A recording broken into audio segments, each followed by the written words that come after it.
Yamakateerera kudai so inonzi nyaya version panouya nyaya dzakasiyana-siyana dzese dzinenge dzichiitika munyika yekwedu. Nhasi tauya tine mukomana imposter Sengezo Chabangu self-styled Citizen Coalition for Change CCC ari kubuda panapa ari kunzoni allegedly failed to pay membership subscriptions in 2024 rendering himself a non-part member. Court documents indicate. Ndio mashoko atiri kutambira pano nhasi pa channel yenyu tangoti timhanye tikuzivisei nyaya dzemurume dzakanetsa 2023 yose akapedza akaloka ma-streets. Ndiye murume akangoti pachipera sarudzo dzakange dzaitwa advocate Nelson Chamisa Munangagwa pavachingopedza kungoita sarudzo idzodzo ndokubva abuda achitanga kurikola mwana wese pakadzingwa munhu semunhu. Saka iko zvinezvi nyaya yacho payave manje ndepekuti iyewo futi ari kunzi zvoni hana kubhadhara membership subscription.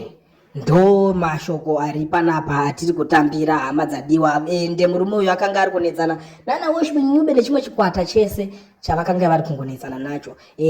Kutoti tingotaurawo nyaya dzikungoitawo kuti vana veZimbabwe mugare muri informed, asi hatitofaririwo kutaura nezvemurume nekuti zvizhinji zvakaitika zvinorwadza muri yeZimbabwe. So hatidi kuti tirambe tichitaura nyaya dzinodzimbira vanhu, dzinorangaridza vanhu zvinhu zvekumashure zvinokwanisa kuzoita kuti vanhu vaite matambudziko akasiyana-siyana anosanganisira maBP nezvimwewo zvinenge zvava kuzosangana nazvo. Saka muri yeZimbabwe ndangoti ndipfure nepapo ndatopedza nemi, so kungokuzivisai chete, hapana zvakanyanya zviripo. Ndio nyaya yacho yatanayo takakubatirai panyaya version patinokupa kurei nawo kokanai hama neshamwari vauye vasubscribe kuitira kuti varambe vachinzwawo nyaya dzakaita sedzidzi.